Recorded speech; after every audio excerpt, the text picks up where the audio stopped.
Talks. I'm Nozi Poshabalala, and what an absolute privilege to be your host once again. Now, the big question that we are answering today is, how might we keep the promise of change post-COVID-19?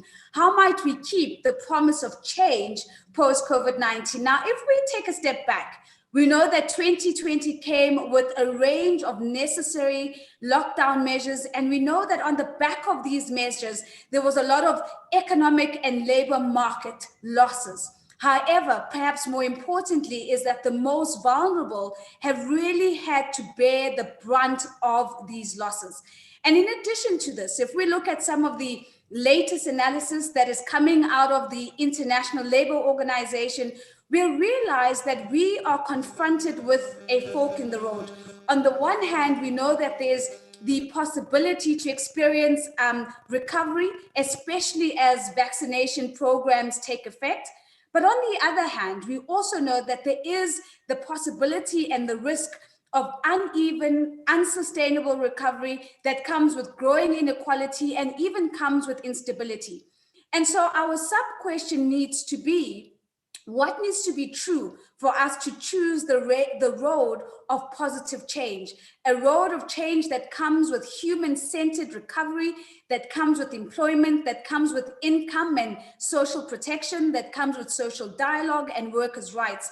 And so to help us answer these questions today, we have a very special guest in the form of Professor Mariana Mazzucato. She is, of course, the Professor of Economics of Innovation and Public Value at University College London, or UCL, where she's also the founding director of the Institute for Innovation and Public Purpose. We also know her as the author of 3 acclaimed books, The Entrepreneurial State, The Value of Everything, and just most recently, the newly released Mission Economy, a moonshot guide to changing capitalism. So she's going to kick us off with today's ILO talks in response to this question. But as always, we know that we've got a panel discussion, and I'll be introducing our panelists a little bit later as they respond to Prof. Mazzucato. Now, before I hand over to our Prof, I do want to extend an additional invitation to you. Help us to amplify the conversation on social media. We're using the hashtag ILO Talks. Of course, an invitation for you to follow the ILO Talks either in English, French, or Spanish. And of course, you'll see my colleague Maya on your screen with the international sign language interpretation. So we're really trying to make these conversations as inclusive as possible. One more request, one more way to get your voice in this conversation. I'm going to be pausing. From time to time, I'm going to be introducing polls, asking you questions that really help us put our finger on the pulse of what you think about the associated issues to today's questions. So, Mariana, how do we keep the promise of change post-COVID-19? It's over to you. Thank you. Thanks so much for that kind introduction. I'm going to limit my comments to 9 minutes. I have a timer here, so don't worry, I won't go over. And you really, I think, hit the nail, which is we talk about building back better. There's that language, and it's not just Biden. This was already being talked about in Europe even before Biden was elected. This idea of, we don't have the right system. The wrong system has gotten us this crisis and multiple different types of crises. Let's not waste this opportunity. And I want to kind of, dig deep into what that actually means. How can we make sure that building back better actually is driven by an agenda on what it is we want to create, how we want to create it, and especially how we should distribute the gains in a much more equitable way than we have so far. And to do that, I think it's always important to remember, that the word capitalism is kind of just this fuzzy word. Actually, there's all sorts of different ways to do capitalism. There's varieties of capitalism, and I fundamentally think that we have the wrong type of capitalism. Just very briefly, excuse me for being a bit superficial here, but with 9 minutes, what do I mean by that? I mean, if you look at so many of the different types of institutions that we have, they are being both, problematically governed, but also the ways that the different organizations in the public and the private sphere are related one to another are also very problematic. And I just want to give you a bit of a brief, that's what I meant, overview of that. First of all, finance, the financial sector. We know finance is very important. We often say we need green finance, or we need finance for SMEs. We need finance for X, Y, and Z. However, unfortunately, what we've seen in the last kind of 3 decades is that finance has become overly financialized. In other words, so much of global finance goes back into the financial sector. In the UK, where I'm sitting today, 80% of funds go into finance, insurance, and real estate. They don't even hit the real economy, let alone getting the real economy industry to become more green and so on. Second, in the corporate sector, unfortunately, we also have financialization, and the numbers are quite striking there as well. In the last 10 years, the the S&P 500 companies have spent over $4 trillion just to buy back their shares, which ends up boosting share prices, stock options, and executive pay. So this lack of reinvestment back into the economy is a huge problem. And when we hear robots are taking jobs, it's simply not true. You know, robots, mechanization, the Industrial Revolution for 2 centuries has been labor displacing, but as long as profits were reinvested back into the economy, new jobs appeared, new skills, and so on. Of course, with huge pressure from trade unions and making sure that also happened in a particular way. But this lack of reinvestment is really quite striking. And you see it, by the way, with global figures of investment as a share of global GDP. And third, government. Governments, unfortunately, so many different types of public institutions have basically been convinced that their role at best is there to fix a market failure. So by definition, you're always too little, too late. You actually have to wait that something fails, or thinking that something might fail, before you do anything about it. So there's this lack of real kind of objective to admit that actually the economy has not just a rate, but a direction. And that directionality must, in fact, come from ambitious public policy, which steers, which tilts the playing field, doesn't level the playing field, tilts the playing field towards a direction to make sure that the economy is truly inclusive, sustainable, and so on. And what that means is really a new language. It's not about market fixing, it's about co-creating and co-shaping the markets of the future and the economy of the future. And that's not just government, of course, that's also business, that's trade unions, civil society organizations, in terms of co-creating the economy, but policy needs to confront that directionality head on. And that means that it needs to land also in particular types of tools, whether it's grants, loan, procurement policies that really do then foster this kind of much needed change that we require. And what kind of change? I've already mentioned inclusive and sustainable, but we need to make it even more ambitious than that, right? Since 2015, we have the Sustainable Development Goals. There are 17 goals, 169 targets beneath them. And unless we take those seriously and embed the goals in an outcomes-driven approach into the policies, then we're simply not going to achieve them. So, the second point is that if we don't do this, if we don't kind of, reform finance, reform business, rethink government, and absolutely have kind of a co-creation strategy with trade unions, which I'll come to towards later in the talk, at the center of really also making sure that we benefit from the movement.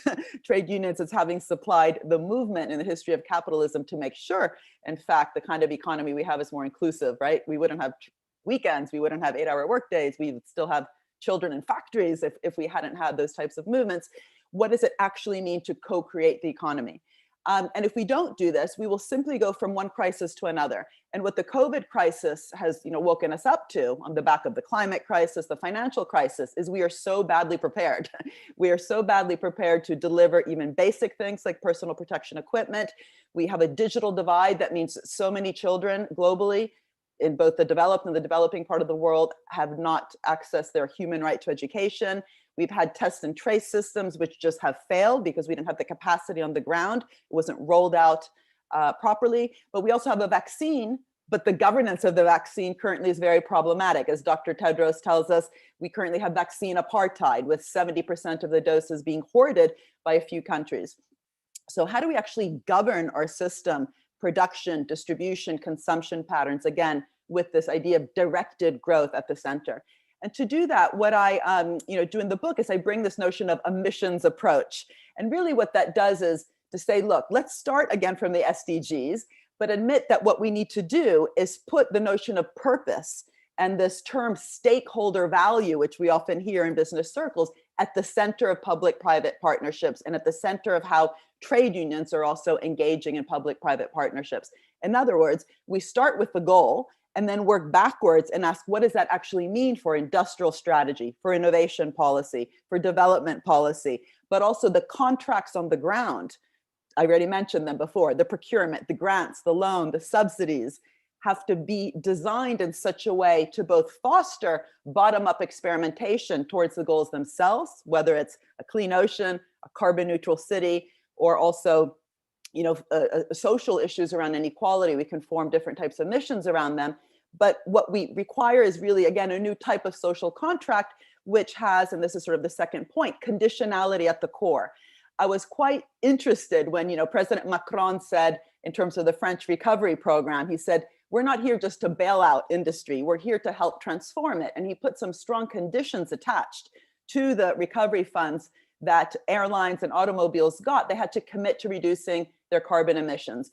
In Austria and Denmark, they had to commit to stop using tax havens. Elizabeth Warren in the US was trying to get the US CARE Act to make sure there was conditions attached to make sure that those companies benefiting from the recovery funds would actually reinvest their profits back into the economy, as opposed to, again, engaging in these massive dividend payouts and share buybacks. And again, working conditions and workers being invested in terms of training, but also better working conditions has to be at the center of that conditionality process. So conditions on carbon emissions, on working conditions, on reinvestment of profits at the center, not only of a recovery scheme during a COVID crisis, but really at the center of how we think about the ways that finance basically gets distributed in the system. Because otherwise, what we end up having is what happened with the financial crisis, which again was seen as a big historic moment. Huge amounts of liquidity were poured into the system. Most of that liquidity ended up again back into the financial sector itself. And we've ended up again with different countries, including the UK, with record levels of private debt to disposable income. We have not gone to the source of the problem. So my last 20 seconds here, I just want to repeat, the Build Back Better agenda has to be putting a common purpose at the center of these, huge amounts of funds that are being put into the system, a purpose around the sustainable development goals, landing them though in specific, places through agendas that truly are co-created, but also the contracts, the social contract, but the design of the portfolio of different types of instruments, grants, loans, bailouts, recovery, have to actually embed this notion of purpose within them. Otherwise, we're wasting this opportunity and we can't afford to do that. Thank you. Well, there it is.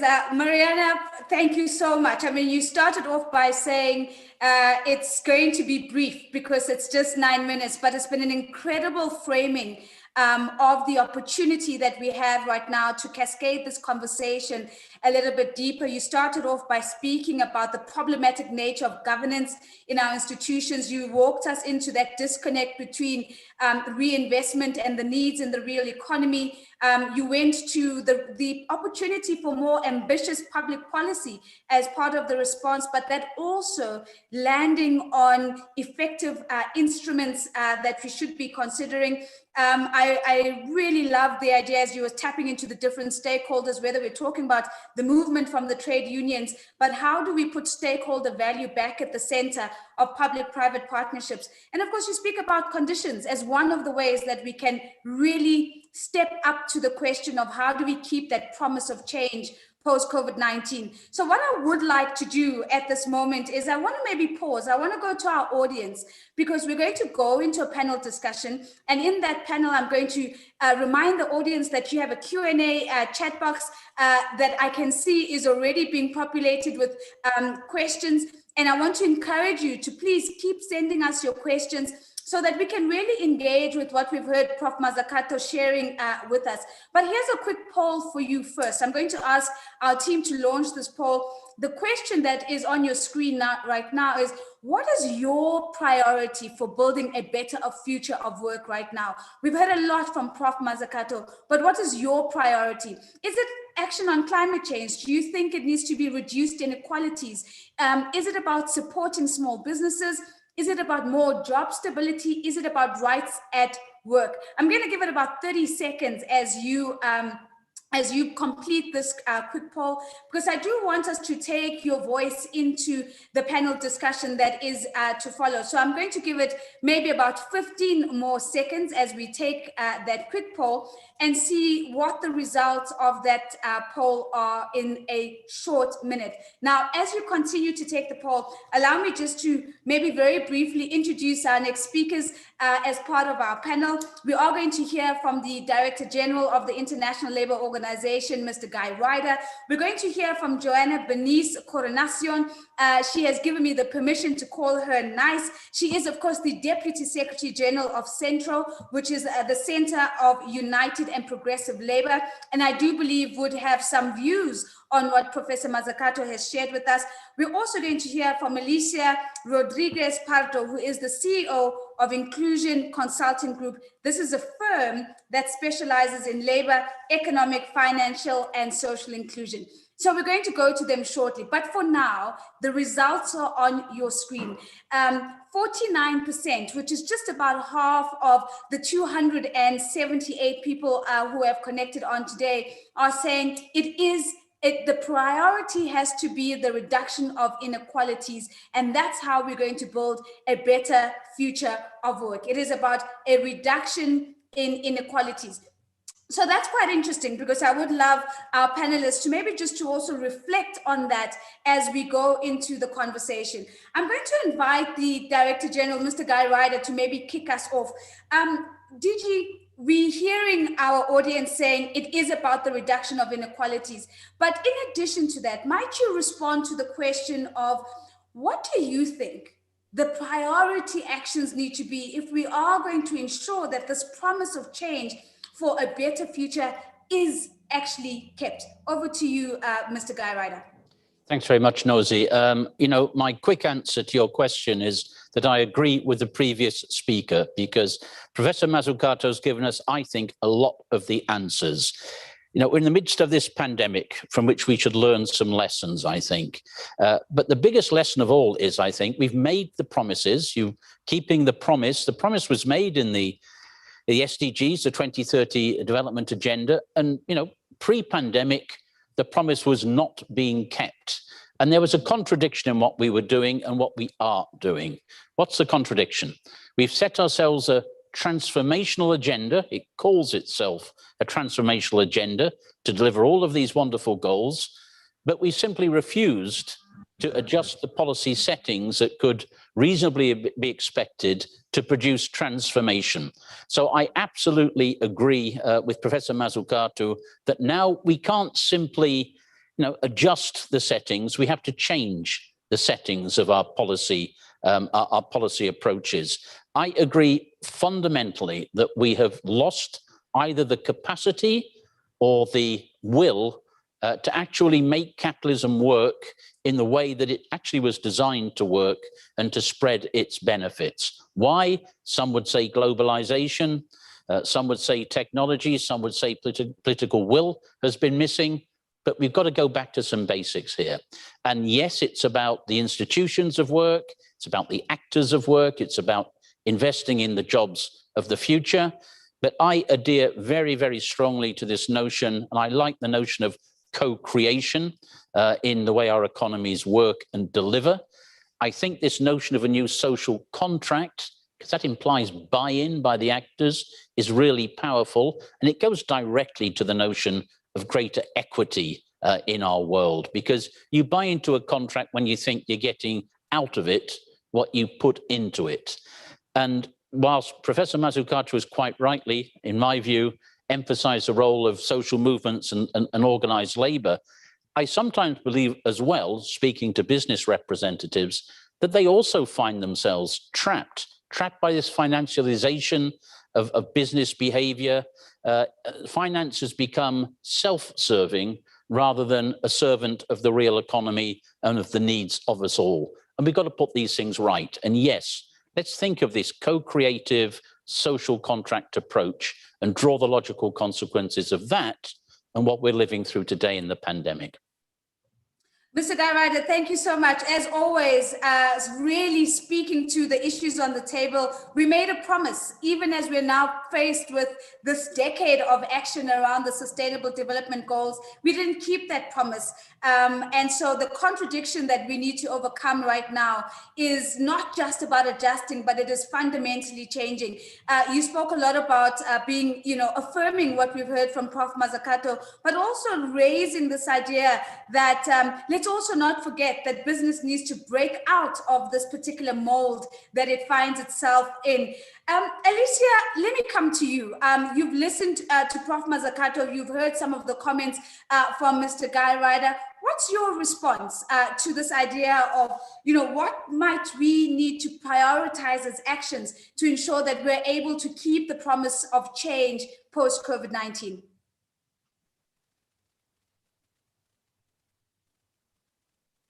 Hello?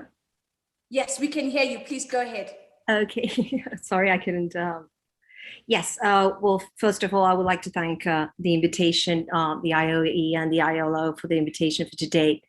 And it's a pleasure to be here today with Professor Mazzucato, Guy Ryder, and Mrs. Coronation. No doubt the COVID-19 crisis has changed the way we live, the way we work, the way we see the future. And we all have learned that no one can do it alone. And so I definitely agree that coordination, alliances, and definitely co-creation with purpose are key. The employers' organizations around the world have been really working hard on the forefront, helping business to weather this storm and to lead policies together with governments to raise this awareness, to manage the immediate impact risks, protect workers' health, their well-being, save business, and safeguard jobs. It is definitely not an easy task, but it's not been lessened the compromise to look beyond those immediate responses.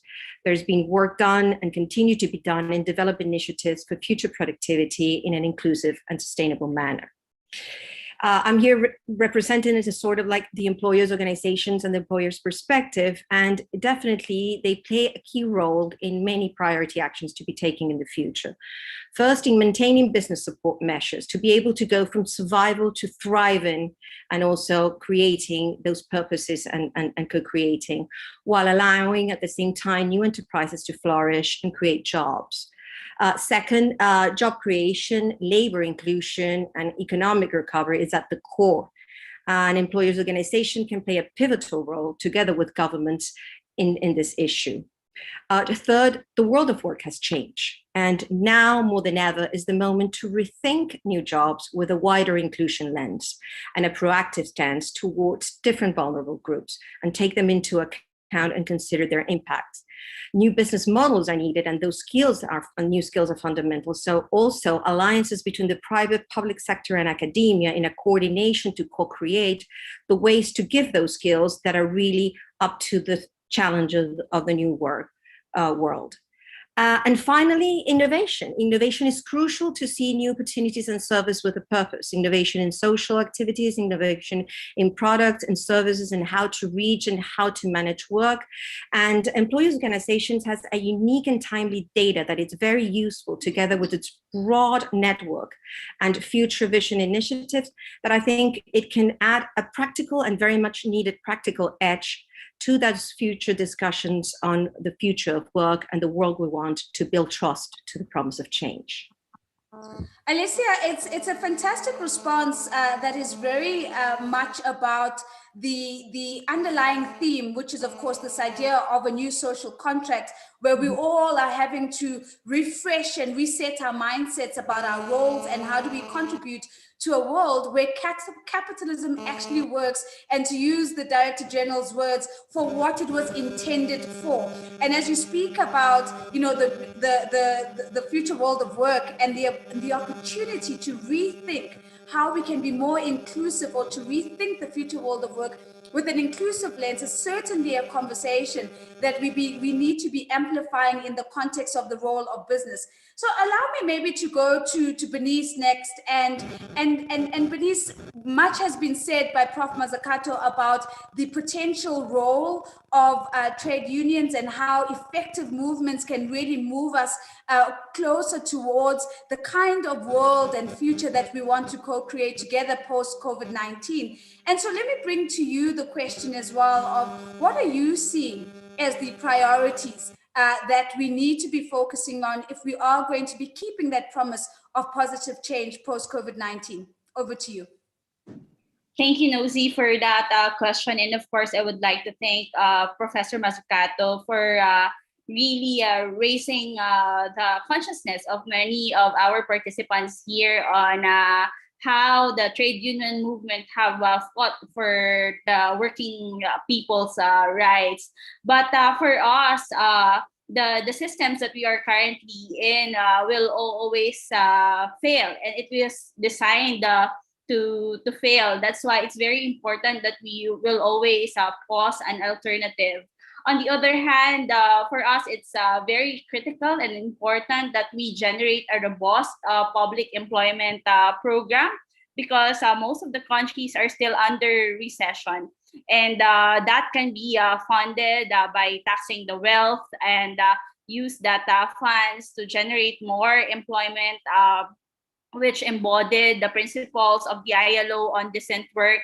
And then, of course, we need to have a universal health services, especially on our public health, so we can expand our public healthcare system and integrate all the key elements that can generate jobs, but at the same time, protect the interests of the majority of the people.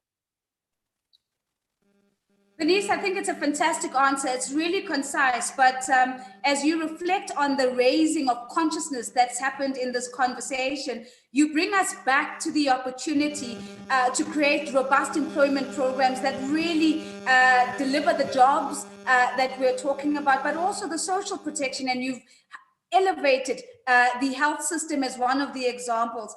What I'm keen to do now is I do want to give Prof. Mazzucato an opportunity just to reflect back, having listened to some of the priority areas that have been raised by our panelists. Prof. Mazzucato, when you listen to these and you reflect back to the almost the problematic landscape that you started off with, what are some of the key issues that come to the surface for you that you might believe still need further unpacking? Great. Well, thanks. Really excellent comments. And again, it's a great honor to be here. It's so important actually to find not only answers to these questions, but to start experimenting, start implementing some of these ideas and learn kind of what works, what doesn't. We know what doesn't work, but we also have to be open to, actually experimenting with better tax policy, but again, redesigning industrial strategies to be less just about giving out money, to be really focused on the goals that we have set ourselves. So one just point I wanted to make on something that that Guy mentioned, Guy Ryder, in terms of co-creation, which I'm glad, Guy, you said you liked. I think one of the issues also for the ILO is, this concept of the just transition is so important, but it's a bit reactive. It's waiting for someone else to set the goals, to talk about sustainability, to have the carbon neutral agenda or the Green Deal, and then labor, rightly so, is asking that, that we actually invest in people so they don't get left behind. Now, when we move to a more sustainable economy, that's completely right. And those conditionalities that I mentioned can be part of that process. But I think co-creation means that different voices need to be at the table ex ante as well, even in defining where do we want to go? What do we even mean by sustainability? And whose voice is at the table? So for example, citizen assemblies are increasingly important, I think, in terms of also really getting people to realize that, policy does matter, how we design our system does matter to your everyday life. But if it's always the usual suspects, some academics, some business leaders, some government officials, and every now a trade union official that's brought to the table kind of tokenistically, then we don't actually have all those different voices. And I think for that, we really also need to experiment with new types of democratic fora for real participation in these decisions.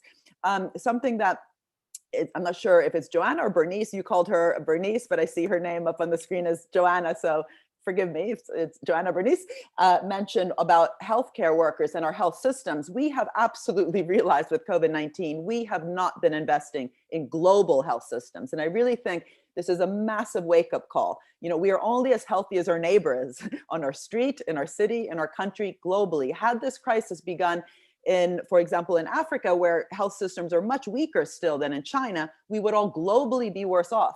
So in terms of these recovery funds, the trillions going into the system, if they don't land on health systems, we're going to be in a huge, trouble again when the next pandemic arises.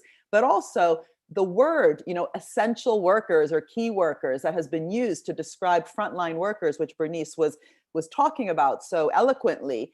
It's an insult to call someone essential and to clap them on a Thursday, a Wednesday, whichever day was being done in different countries, and then not to really value that work or value the social infrastructure and the physical infrastructure where they work. So really valuing, again, let's just call it for what it is, also the welfare state and all the different social and physical parts of that, but also the people, the humans, the workers at the center of that process. That itself also absolutely has to be a wake-up call. And we've just heard here in the UK, again, after clapping for our health workers, that again, they're not getting the kind of pay rises they need, but also the system itself is really being starved of the kind of money that it requires to be a 21st century innovative health system. And unfortunately, this is true globally.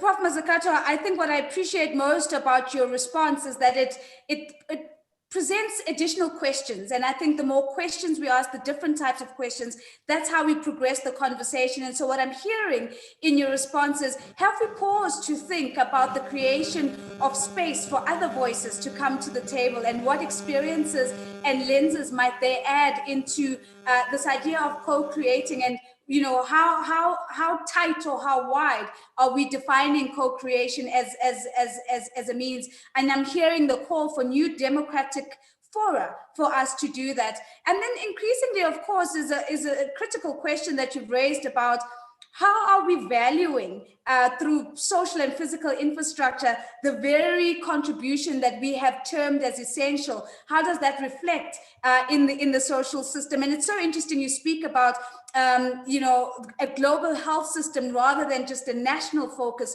which of course has been the tradition when one thinks about investing in infrastructure. So there's so much to talk about and so many new questions. But what I would like to do is I want to go back to our audience. There's lots of questions coming through. I'm going to come to your questions in a second, but let's go to a quick poll one more time. I'm going to ask the team to put it up. And the question, of course, is, where would you prefer to work in the future? And we're asking this question in the context of Alesia's contribution, where she really said, there's an opportunity for us just to be more inclusive, even in the way we approach the future of work. And we know that location is, of course, one of the key elements and tenets of the future of work. So would you prefer to work at home? Is it at the office or your place of work? Is it a hybrid of both, or is it other? This one is nice and short and sharp, so I'm going to give you just 20 seconds to complete that poll. Where would you prefer to work from in the future? Are you working at home in the future? Are you working from the office or your workplace? Are you in a hybrid of both? Or are you seeing a completely different scenario that we might have missed in this conversation? The results are coming up now in just a second. There we go. And it's an overwhelming majority at 85% that is saying, look, it is about a hybrid of both at 85%. 7% is saying maybe just at home, and 8% is saying at the office. So those are fairly comparable to each other. And that really speaks to the kind of world that we are steadily making our way towards. What I would like to do now is to honor my promise of really taking in some of the questions that you have shared with us in the chat. And I really want to bring them to our audience. And maybe let me start off with the question from Benjamin. And Guy Ryder, I'd love to bring this question to you. So Benjamin Otto Ortega Morales says, can the speakers comment on on potential successful strategies to reduce inequalities? And of course, Mr. Ryder, this goes straight back to the outcome of that first poll, to say at the top of mind for all of our audience is everything that we do, the social contract, the stakeholders coming together to co-create, going back to capitalism that actually works, all has to reduce inequality eventually. Your thoughts on that? What are the successful strategies we might need to consider? Yeah, thanks. It's a great question, given the importance everybody's given to reducing inequality. I think this is an easy question to answer from my perspective, because we know those countries that do best in reducing inequality. And they're countries with progressive tax systems, they're companies with strong industrial relations and collective bargaining systems, they are countries which take seriously minimum wage policies and take seriously the provision of social protection and public services. So those are the tried and tested recipes for reducing inequality, and we know they work. I mean, there's no mystery here. The fact of the matter is, for whatever reason, be it ideological or other, these policies and these mechanisms and these institutions have been allowed to atrophy to some extent. And I think this underlines this notion that somehow, the idea of social contract, what we think is fair and decent in society, has either been dismantled or allowed to lapse. And it's time to reconstruct it. Mr. Ryder, it's a beautiful way to actually launch our next question as you speak about the social contract that might have been allowed to be dismantled, and it's time to reconstruct it. And one of the questions that's come through, and Bernice, I'd love to bring this question to you. It comes from Claire Harristy, and Claire is really speaking to the breakdown in the social contract when it comes to what we have described in this conversation as essential workers, which is a point that you raised earlier. And here's the question: how can we value the true value of key workers who too often have poor working conditions? They are faced with low pay, few opportunities to progress upwards. What the current metrics that we have in play, for example, labor productivity, don't allow for this true valuation. And so maybe, Bernice, the question to you is, what might you consider as a way for us to move towards really valuing our essential workers, despite the fact that we seem to be stuck in a social contract where how we measure their value potentially is incorrect? Thank you so much, Nosy, and to the question of Sister Claire. It's very important because nowadays many people and even government will say, like Professor Mazzucato said earlier, that the workers from the healthcare industries are the essential workers and our heroes. But heroes only by name and label, but not in how we treat them. If we are real heroes, if they are real heroes, they should be their rights should be respected, and their need should be addressed. Because here in the Philippines, when we were announced that we were going to have a lockdown, there's no public transportation to be used by the working people, especially our frontliners. So it's not easy for them. They go by walking or riding bicycles, and then when they reach the workplace, they are so tired, but the work is still demanding. And then during the pandemic, there will be retrenchment while people are losing their jobs. So those are some of the problems that we have encountered and our union members have experienced. So if we want to say that they are essential workers and they are the heroes, then their rights should be respected and their demands should be responded. Yeah, Bernice, that's a fantastic response. You really are pointing us to how do we overcome this particular contradiction or conundrum, especially when it comes to essential or key workers. And you're mapping out here some of their real realities. And maybe, Alesia, I want to come to you. There's a really good question here from Lucian Plowman. And Lucian is saying, how do we integrate a stakeholder value approach in policy when the ambition of the market under the current system is growth or output, especially doing so in the interest of either enhancing assets or capital wealth? And the sub-question that Lucian is asking, Alesia, is, do we need to move away from GDP as a common national measurement? Is that one of the solutions we should be looking at? Alesia? Yes. Thank you. Very interesting question. Of course, there are a lot to be thought about all this. Measuring by GDP always gives you the sense of the economic value more than anything else. And again, we have to see in an integrated manner and also take into account how much value, not only economic value you're creating, you're also creating social value in the process.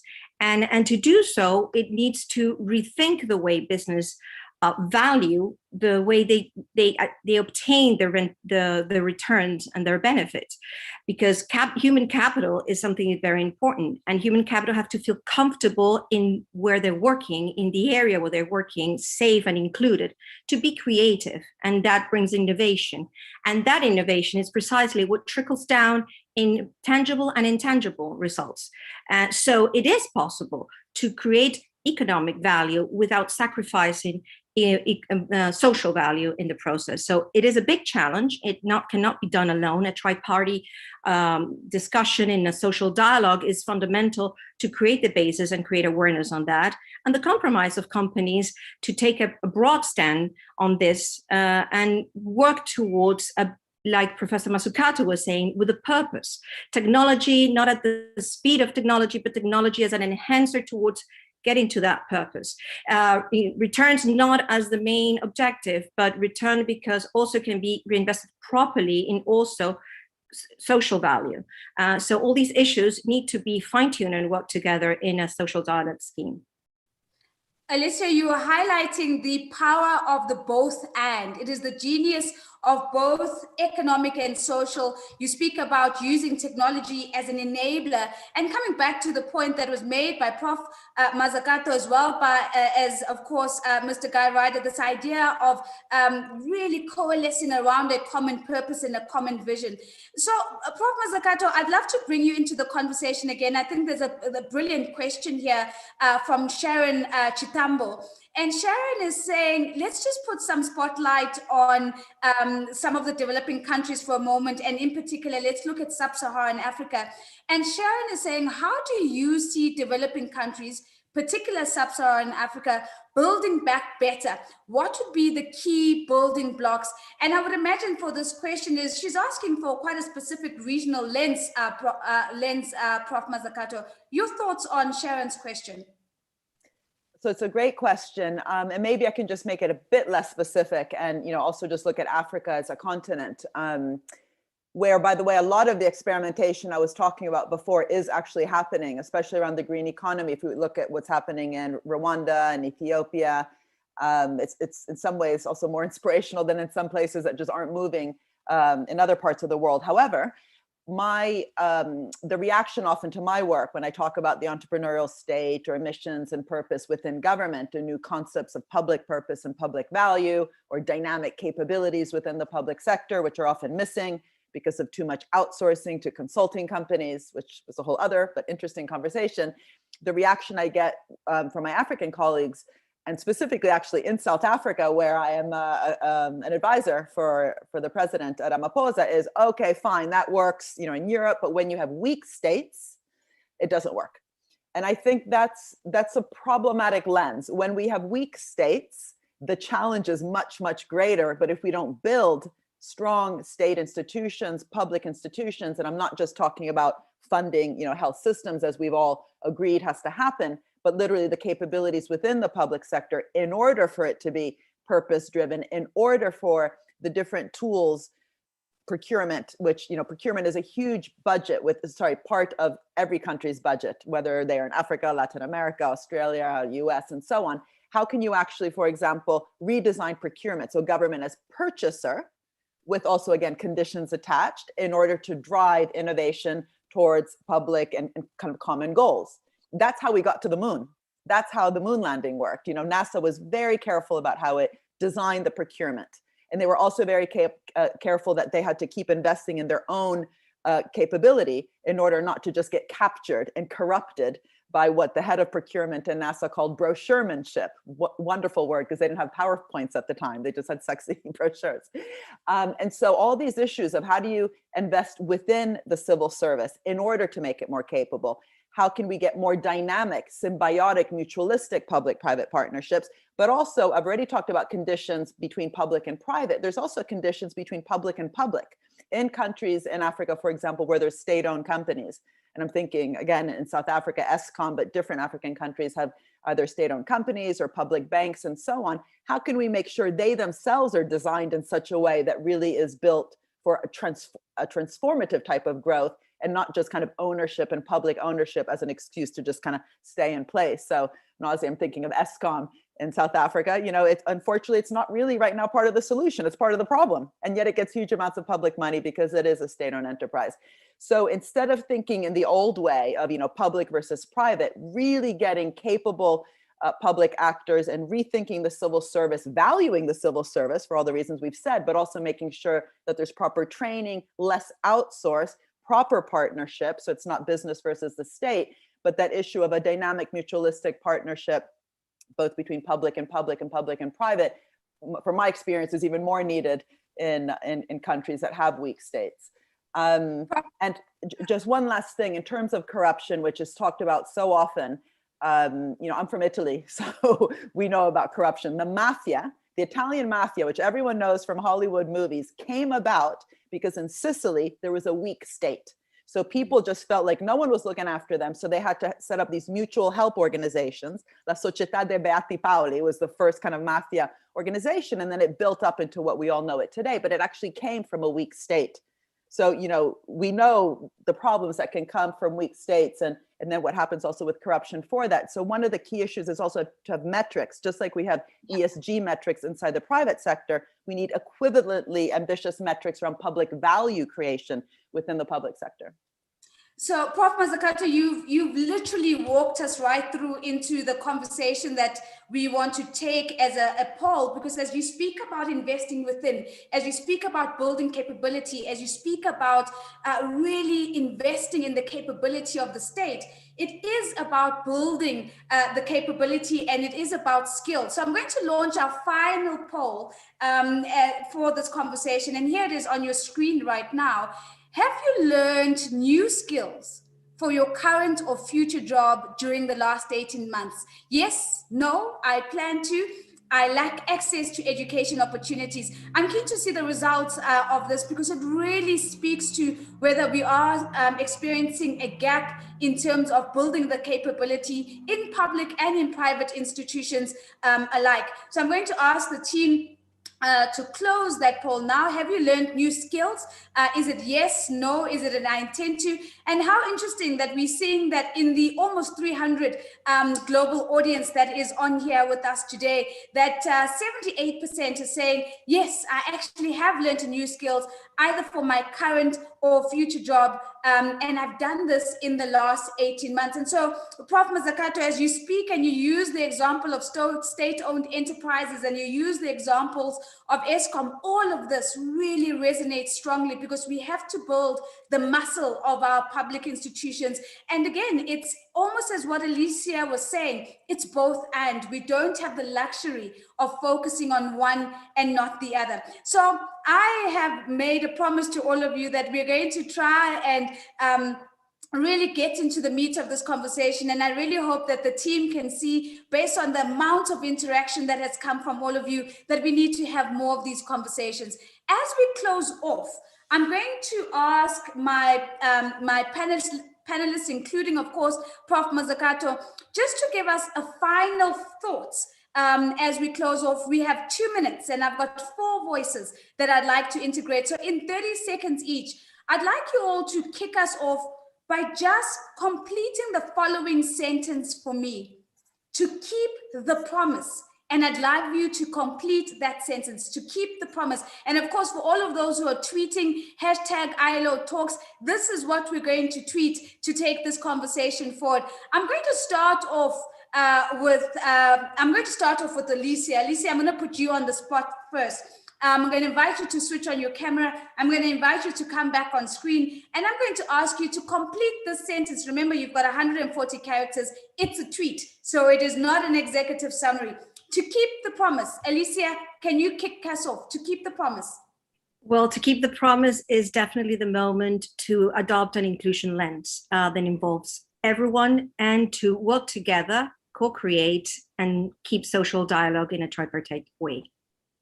All right, to keep the promise, we need to adopt an inclusive lens. We need everyone co-creating, working together. And I'm going to cap it there, Alesia. So we want to get that into 140 characters. But that's a fantastic start as we close off the conversation. Thank you very, very much. Bernice, let me come to you. To keep the promise, what might we need to do, Bernice? Yes, to keep the promise, we need to make sure that workers' rights are not sidelined and that we focus on developing and investing in robust public employment program that will also expand the needs of the working people, like having public health care, education, among other basic rights that we all need. My apologies there. I was just about to say, Bernice, it's a fantastic response. I'm going to have to shorten it because we have 140 characters. And I'm going to say that in order to keep the promise, we need to make sure that workers' rights are not sidelined, and we repurpose so that we put the needs of the workers at the center and we do not forget about social protection. I think we can get that in 140 characters. Thank you so much. DG, let me come to you, Mr. Guy Ryder. I'm going to come to you next. How do we keep the promise? And to close off the sentence, sir, to keep the promise. Learn the lessons, commit to co-creating a more equal future. To keep the promise, learn the lessons, commit to co-creating a more equal future. I must say that I feel you've had more practice than everyone else on these short sound bites. So, Prof. Mazzucato, the bar is set high. You are certainly taking us home. So maybe let's hear the final word from you. To keep the promise. So to keep the promise, I think we need to learn to walk the talk of stakeholder value, put purpose at the center of the system of how all the different co-creating actors actually work together. And we need to sandbox it. Let's test it out. If we can't do it with the vaccine, forget about it. The digital divide, our health systems, let's start actually building and creating different structures together.